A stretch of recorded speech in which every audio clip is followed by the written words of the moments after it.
3 weeks since our last video, and we've spent the last 3 weeks in Colorado still.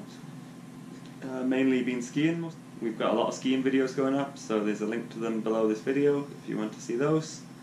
But we bought a season pass called the Epic Pass, which gives us access to about 15-20 different resorts. There's 5 of them in this area, so we've just been making the most of that. Keystone is the closest resort to where we've been staying, so we've spent most of our time there.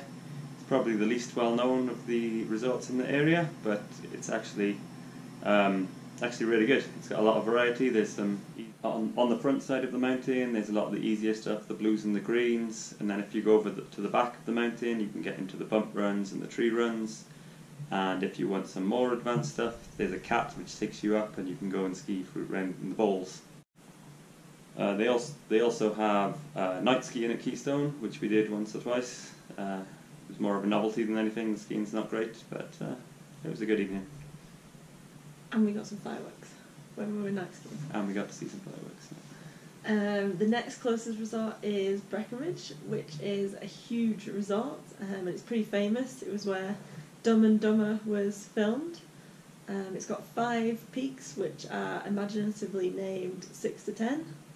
And my favourite is probably 6 and 10. 6 was recently opened a couple of years ago, and 10 has got some nice advanced skiing on it.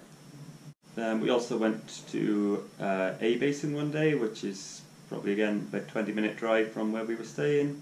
It's a much smaller resort. There's only like 1 bar and 1 shop at the bottom of the hill.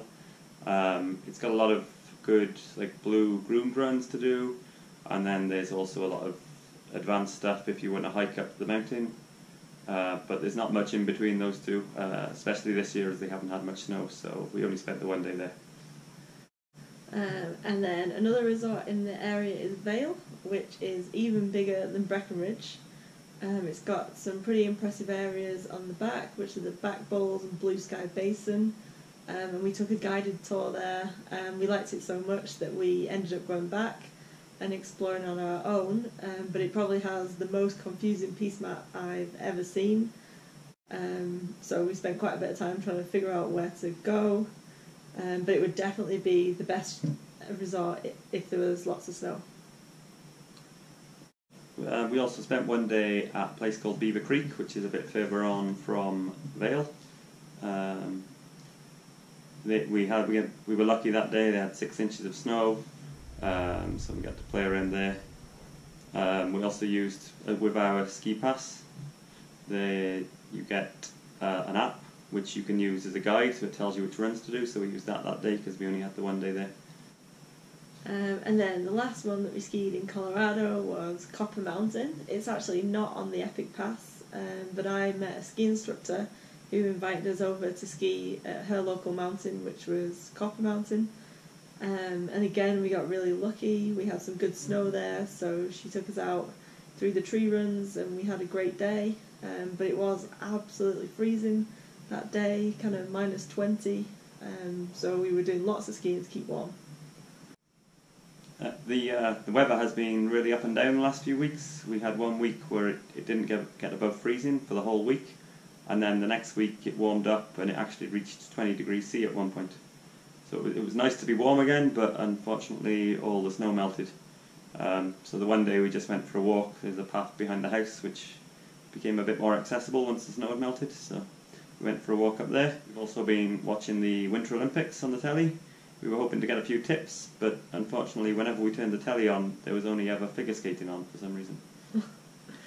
And at the end of February, one of my friends came out, Megan, which was great to see her and ski with her. But we really noticed the altitude that week. One day after the skiing, we went down to this bar, and this group of guys came in, and within 5 minutes of being in the bar, one of them had passed out and was on the floor. And then we were sat there, and 10 minutes later, another one of the group passed out and were on the floor. And the ambulance came, and the barmaid didn't seem very surprised because apparently it's pretty common for people to pass out at the high altitudes in Colorado. On 1 day, we decided to take a break from the downhill skiing and try out some cross-country skiing. we went over to the Frisco Nordic Centre, which is the other side of the lake from where we're staying. We did a lesson in the morning and then tried a few trails. It was good fun, hard work, very, very scenic skiing around the lake.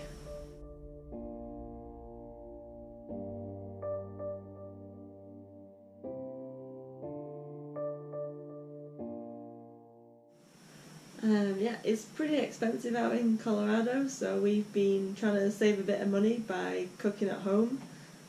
We did try a Sunday roast one time, but the oven broke, so we had to finish it off in the microwave. It actually turned out pretty well, which was good. And then another time, it was our 6-month anniversary on the 9th of March. So to celebrate, we went up to the mountain at the Outpost Lodge and had a chocolate fondue and some cheese fondue to celebrate. Last weekend, we had to swap our rental car over, so we drove back to Denver and had the weekend in Denver. On the Saturday night, we went to watch the ice hockey. It was Colorado Avalanches versus Arizona Coyotes. It was actually a great game. There were 4 goals in the first 5 minutes, and it ended up being 5-2. And yeah, it was a really enjoyable evening. And then on the Sunday, we drove down to Colorado Springs, which is about an hour south of Denver. I met up with a friend of mine, Mark Nelson from Springfield in Missouri, and he took us with his family. We went and walked around a place called Garden of the Gods, which is like a national park with some big rock formations. Yeah, it was a good afternoon. And then we drove back up to Dillon that evening.